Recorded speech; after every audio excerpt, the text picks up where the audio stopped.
په کندوز کې د ښاري نظم لا ټینګښت لپاره د مسؤلینو هڅې تازه دغه ولایت د ښاري نظم او پراختیا کمیسیون غړو د ښار یو شمېر لویې لارې له لاس پلورونکو پاکې کړي او هغه هټۍ یې مهرلا کړي چې د ښاري نظم او پراختیا کمیسیون خلاف یې فعالیت ترسره کوو.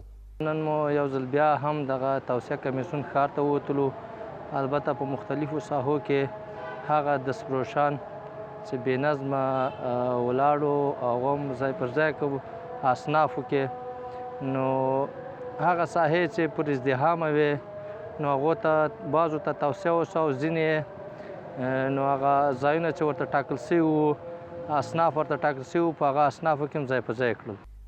له دې سره یو شمېر ښاریان د ښاري نظم او پراختیا کمیسیون د دغه اقدام هرکلی کوي او یا د چاره د ښاري نظم او پراختیا په برخه کې د ټولو ښاریانو هټیوالو لپاره ګټوره بولي.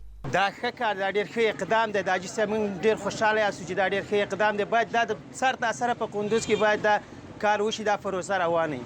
دولت کوشش کوي چې دا چادرونه خوشي، سړکونه خوشي، خلک آزاده وګرځي، خپل بازار ته راشي، خپله سودا وکړي. موږ هم ورسره همکاره یو، کوشش کوو چې دا سایې پاکې کړو. انشاءالله څه مشکل نشته، دا پر ضایعات باندې ده. د کندوز ښاري نظم او پراختیا کمیسیون له لوري داسې مهال د ښار لویې لارې له لاس پلورونکو پاکې شوې چې له دې وړاندې هم یاد کمیسیون د ښار ځینې نورې برخې له لاس پلورونکو او موانعو پاکې کړې وې.